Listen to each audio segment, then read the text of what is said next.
My name is Randy Rubenstein, and welcome to the Mastermind Parenting Podcast. At Mastermind Parenting, we're on a mission to support strong-willed kids and the families that love them.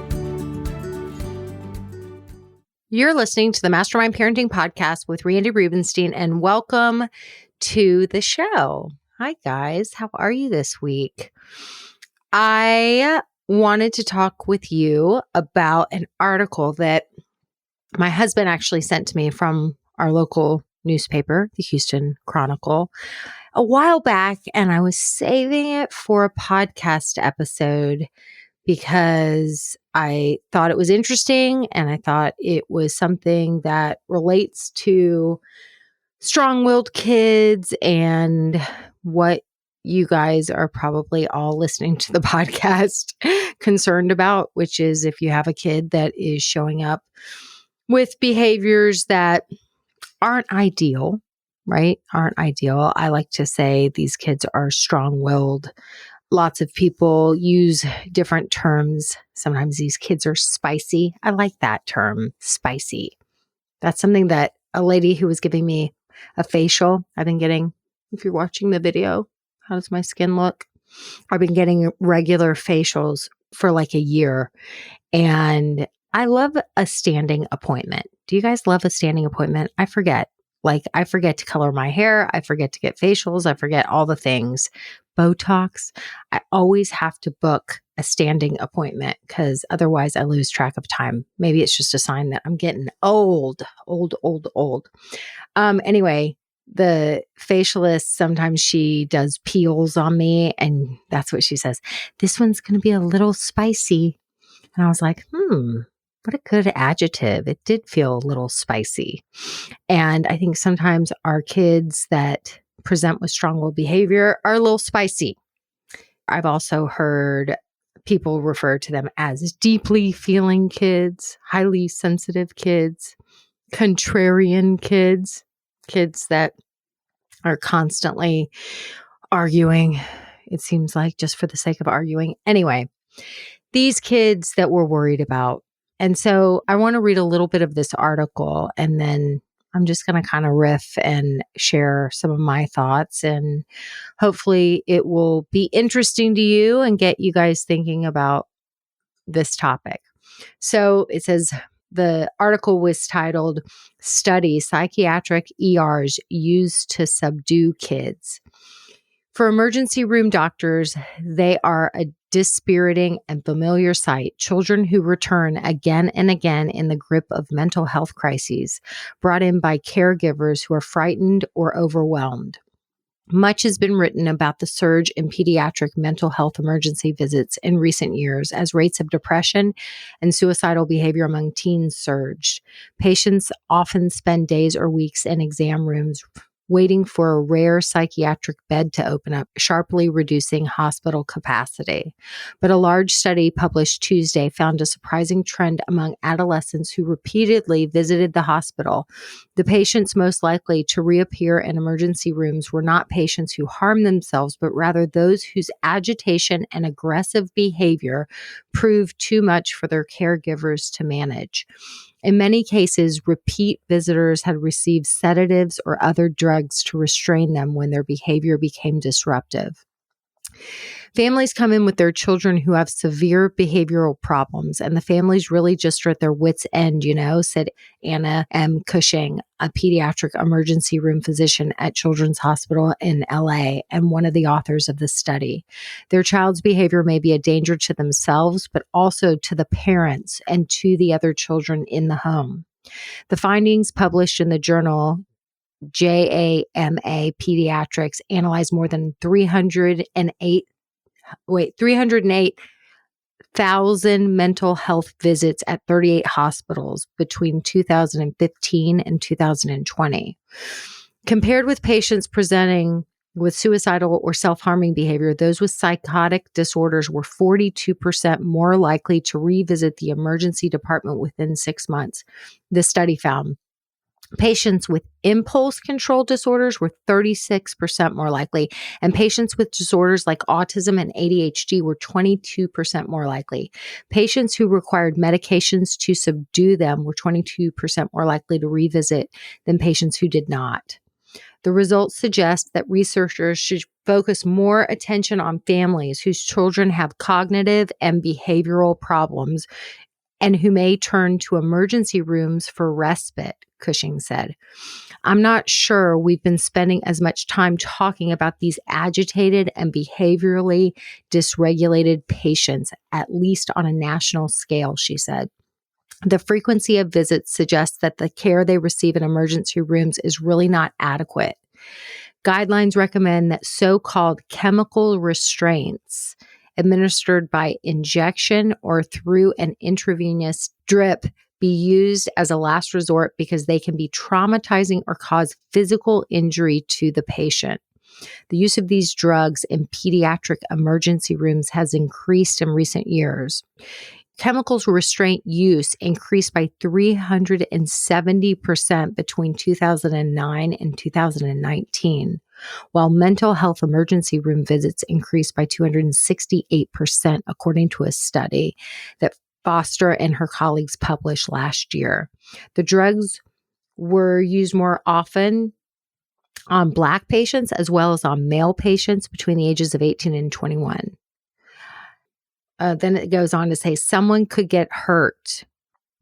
A child and adolescent psychiatrist at Boston Medical Center, Dr. Christine Crawford, said caregivers for children with behavioral disorders often turn to emergency rooms when it gets to the point when someone could get hurt. They enter 6th, 7th, 8th grades, and that's when we see those families that have been struggling for a long time, said Crawford, who's also an assistant professor at Boston University School of Medicine. Families in this situation, she said, are quite isolated, often hiding their struggles from friends and relatives. Emergency room treatment is comforting to caregivers, but offers little long-term benefit. It's just putting a Band-Aid on the problem, she said. They go back home and they're still waiting for that appointment to meet with a therapist. There's a tendency to sort of watch and wait and deprioritize those kids in terms of who are the most severe. And then they have the tendency to just get worse, she said, adding that public hospitals might be reluctant to accept them as inpatients because they're disruptive. In many ways, these kids are actually harder to treat.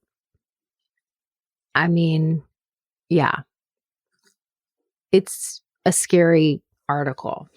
And I think that this is, I know I'm never one to be a fear monger because obviously my mission is to coach parents and to teach parents my NICE framework to solve all the strong-willed problems, right? It's like we think, oh gosh, this kid is strong-willed.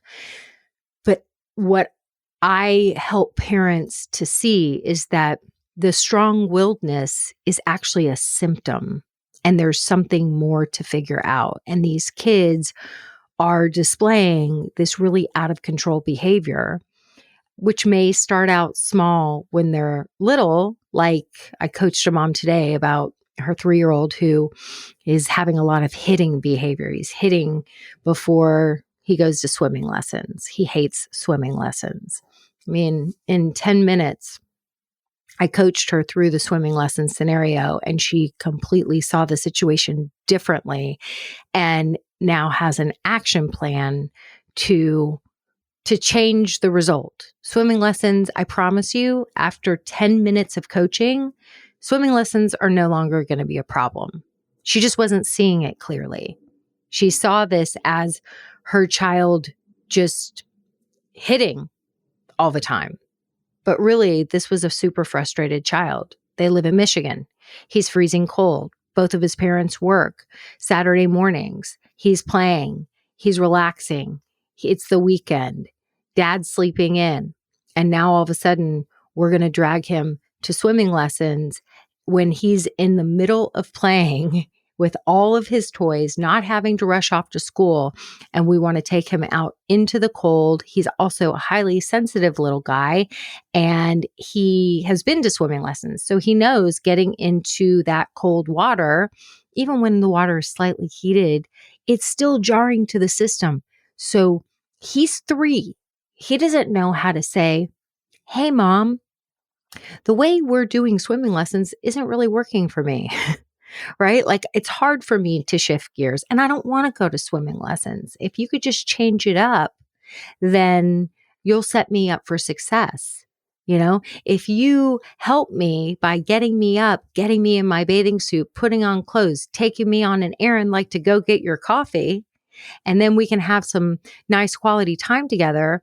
And then we go to swimming lessons and you bring a snack with you, and I have some time to acclimate to, get there a little bit early. Maybe I play on the playground a tiny bit, and then I go into the swimming lesson, and then I have the promise that after swimming lessons, because I'm going to do so great, we're going to have a little snack, and I'm going to get to play on the little play structure at swimming lessons, and you're going to shower me with all kinds of, positive words that you had so much fun with me this morning. And it was so fun to watch me in the pool.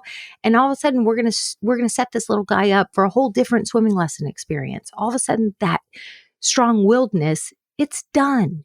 It's gone. So I have a framework where I help parents to see the situation differently. I translate what this strong-willed behavior means, right?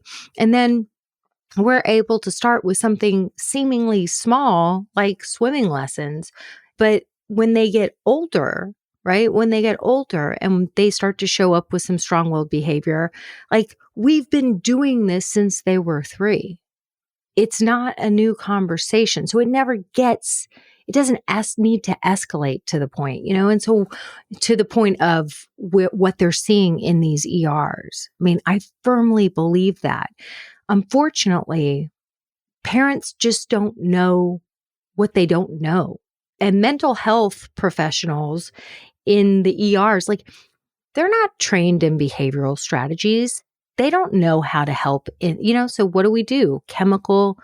What did they call it? Like, chemical interventions.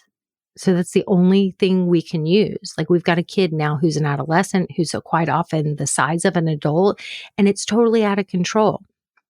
And it's never too late. If we didn't start when they were 3, you still learn my nice framework, and I coach you to help you apply the tools, and we figure out what's going on, what you're telling yourself in your head. And there's a process for how I coach you through it. But now all of a sudden we're able to support these kids differently. And I don't know, it saddens me when we think that it's the kids that are so out of control, when the truth is that it's our system that's so out of control, right? We don't have the right hand talking to the left. The parents and the mental health professionals, all of us working together and learning how to understand that a strong-willed child, right, that is just a symptom of something else that's going on. There's something else to figure out. They want support, and they want us to help them problem solve. But if we're telling ourselves that the child's just so difficult, or they're always defiant, or they never want to listen, or they don't, or as if they're choosing that, like, if they knew a better way to communicate that there's something going on and they need our help, they would, but they don't know how. So they show us through this strong-willed behavior. It's kind of like when a couple gets divorced and you find out there was a cheating scandal. Everybody's like, "Oh, did you hear? She cheated on him, or he cheated on her." And if you listen to somebody like Esther Perel, like, they'll always tell you the cheating is a symptom. The cheating is not the cause of the divorce. The cheating is a symptom, right? Healthy couples, they're not cheating on each other. So the cheating happened, but there was something else at the root underneath the cheating, right? The relationship was already damaged. and there was whatever else was going on. And that's what I want to say about strong-willed behavior. It's a symptom. The child wants us to learn a better way to support them. That's it. That's it.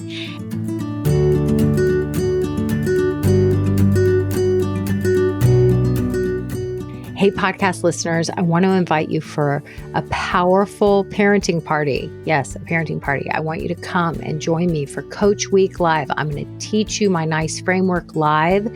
We're going to weave the learning into your real life scenarios. This is where learning happens on steroids. We're going to transform the lives of as many strong-willed kids as we can in 1 week.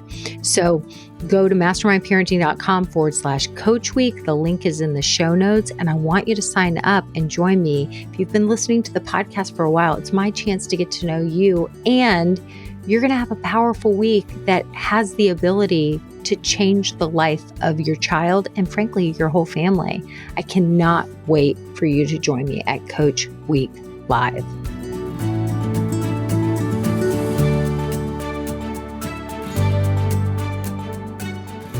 You know, lately I've been thinking more about the fact that, you know, coaching, I think, is not a term that many people fully understand. Like, you know, like, what is this coaching thing? Just because somebody says they're a coach, and there's lots of different ways that a coach works, right? So it depends how you were trained as a coach, what your style of coaching is. And like my hope is that, just like how I think life coaching has started to catch on more and more, executive coaching, career coaching, I have many parents that come and take my programs, and many of them have coaches, like especially when they work for big corporations like oil and gas corporations or big hospital systems, if they're in leadership positions.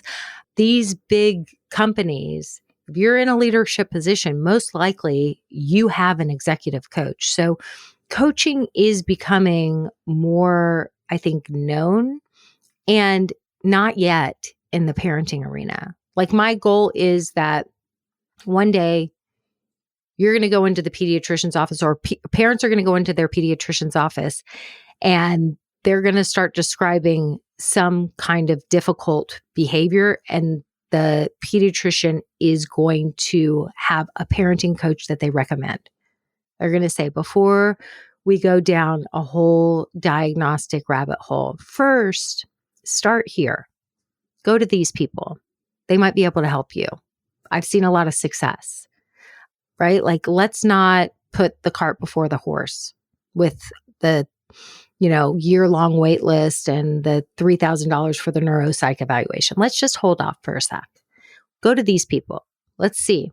Let's see what they can help you figure out. And that hasn't become a thing yet, right? That hasn't become a thing yet.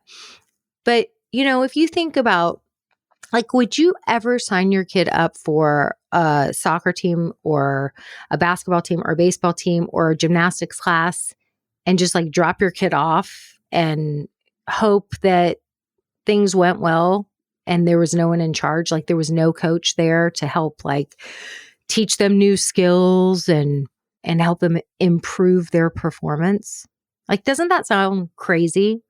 And yet, here is this thing called parenting that pretty much everyone, when they're being really honest, is hoping to win at parenting, right? Like, because what does winning at parenting mean? It means I raised a healthy human.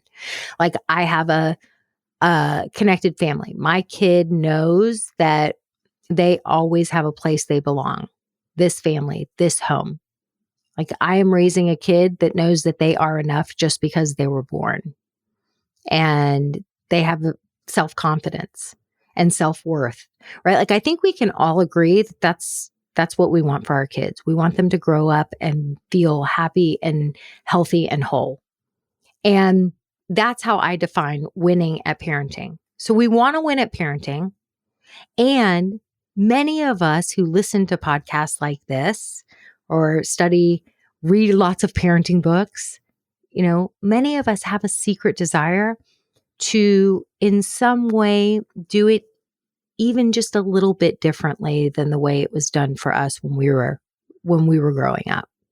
Right? So we have this desire, it's very, I don't know. I think if you had like a perfect childhood, chances are you're not listening to a parenting podcast. So many of us who listen to things like this and read lots of books, we're cycle breakers. Like we want to do things differently.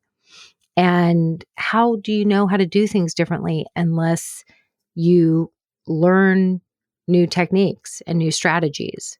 And they're not going to come easily when you're in the heat of the moment, right? So that's where coaching comes in. So you can learn, like people will send me things like these parenting experts on TikTok and social media who are giving these like bite-sized strategies. When your child won't listen, say this thing.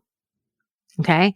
And I'm like, ooh, that's a helpful tip and tool. The problem is when you're in the heat of the moment where you need to get out the door to go to swimming lessons and it's, a 20-minute lesson and you've got a 20-minute drive. And if you're late, you've just thrown that money out. You just went through this whole rigmarole and you're not going to get there. And you have a kid that is acting like a caged animal, hitting people because they don't want to go to swimming lessons.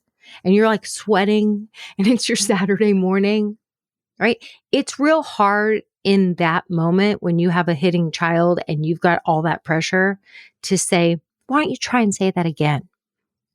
Remember, in this family, gentle hands. What you focus on grows. Instead of no hitting, you say gentle hands. In that moment, it's almost impossible to remember all of these great tips that you hear on social media. So what helps you to know what to do in that heated moment and how to handle it? Well, you got to get coached after you've had one of those moments that went totally sideways, where you go back in, you revisit it. You're like, it was a shitstorm. This is the way it played out. How could I have done it differently? And then when you have a coach helping you, you realize what you were thinking in that moment. And then that coach coaches you on how to master your mind and how to plan and how to problem solve and how to look at what we could have done differently so that we can improve upon our plan for next time. And we can remember that instead of thinking our 3-year-old, he just doesn't get it, right? That's what I coached the mom about today. I don't get it, right? I don't get it. He's 3. He's highly sensitive. It's jarring to go in the cold water.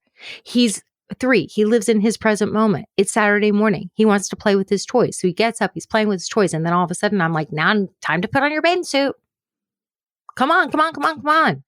We got to go to swimming lessons. And we got dad sleeping in and we all go as a family, but it's stressful. And mom and dad have tension because mom's a little annoyed that dad can't get his ass out of bed. And there's like all this mind clutter going on. So when you have a coach that takes you through a framework and then takes your specific scenario and helps you realize what you were thinking in that moment, and you dissect it a little bit and you pick it apart so that you can plan for the way you're going to do it differently next time. And the way you're going to think about your kid and realize it's not that he doesn't get it. He's just 3 and he's following my lead. And I got to show up with a different level of pack leadership. And I'm just human. I did it that way because I wasn't thinking about it. And nobody's talking about this stuff. I'm learning new skills. I'm a student, right? It's okay, right? You know how much courage it takes to come and raise your hand and say, I need some coaching. My kid's hitting a lot. Will you help me? Let's improve upon this thing. I mean, it's vulnerable, especially when it comes to parenting. I always say talking about parenting is like talking about sex and money. Everybody's just wants to act like they're just getting it so right. All their social media images that make it look like they're hashtag killing it. So yeah, I really want this to become more of a mainstream conversation. Like healthy humans who want to achieve super health and want to learn how to healthy human even better and raise healthy humans, they get coached, right? Coaching is not for people who have a lot of unresolved trauma, who have mental health issues where they really need to be under the guidance of a doctor. Coaching is for regular people. And the other cool thing I think a lot of people don't understand about coaching is, well, when it's done the way, the way I was trained and the way coaches like me do, it's fun. It's fun. There's playfulness. We're laughing at ourselves. We're problem solving. It doesn't need to be so fucking serious all the time. We can have, guess what? Guess when learning is most effective? When we're learning new things. When we can learn a concept, when we can apply the concept to our specific scenario so it becomes super relevant. And when there's some playfulness involved, because all humans love to have fun, love to learning. It's like our kids in a classroom. It's like night and day difference when I hear my kids talk about a teacher that has some showmanship and knows how to be super engaging and makes the concepts interesting and tells cool stories. Like all of a sudden, the learning just became fun. It's so much more powerful. So I know that article I read sounds fear-inducing and super scary. And what I want to say to you guys is that is not going to be the way it turns out for your family. And as many of us who can be here having these types of conversations, having the courage to raise our hands, to get coached, to come to things like right now, I have my Coach Week Live going on, coming to cool experiences like that. What is this coaching thing? What's it all about? Let me check it out. I've been listening to Randy's podcast. Let me come and see what she got going there, right? Coming to these experiences and being willing to get coached or to even be a fly on the wall and learn through someone else getting coached. Quite often, I've experienced this in my own life. I can learn so much from just being a fly on the wall of someone else getting coached when I'm in a coaching membership community. Because I love being a student. I'm obsessed with learning. So not only do I love coaching and teaching, I also love being, a coaching participant. It's fun. It's fun. So that's what I've got for you this week. If you've never experienced coaching, I hope this opens you up to the possibility, and it's not too late. If you want to come and join us for Coach Week Live, please sign up. Go to mastermindparenting.com/Coach Week, mastermindparenting.com/Coach Week. It's $29, which the only reason we're charging $29 is because people value it more if you pay a little something. If that's an issue for you, if the $29 is an issue, please send me a DM on social media. If you follow me on social media, you can send us an email, info@mastermindparenting.com, and let us know that you'd love to attend, but you just can't swing the $29, and we will give you a scholarship. We want this to be available to everyone. So I hope to see you there, and I hope you have a great week. Bye for now. Thanks for listening today, guys. I hope you picked up some tips, tools, maybe some baby steps for creating more balance and boundaries in your life. And I just wanted to let you know, if you want to continue moving the needle forward in creating this for yourself, having a happier household, I want you to go to my website and check out mastermindparenting.com. We have 3 beginning programs, and if you need some accountability and more support, then please look for the one that would be a good fit for you. And as always, we're on all the social channels under Mastermind Parenting. On Instagram, it's mastermind_parenting. And, periodically I do pop up on different Instagram lives, Facebook lives, where I give you teaching and coaching, and I love engaging with you live to help you help your strong-willed kids so that they can feel better, because when they feel better, they do better. And I love, love, love getting to know you guys. So thanks for listening. If you like this podcast, please don't forget to subscribe, rate, and review. Super, super appreciative.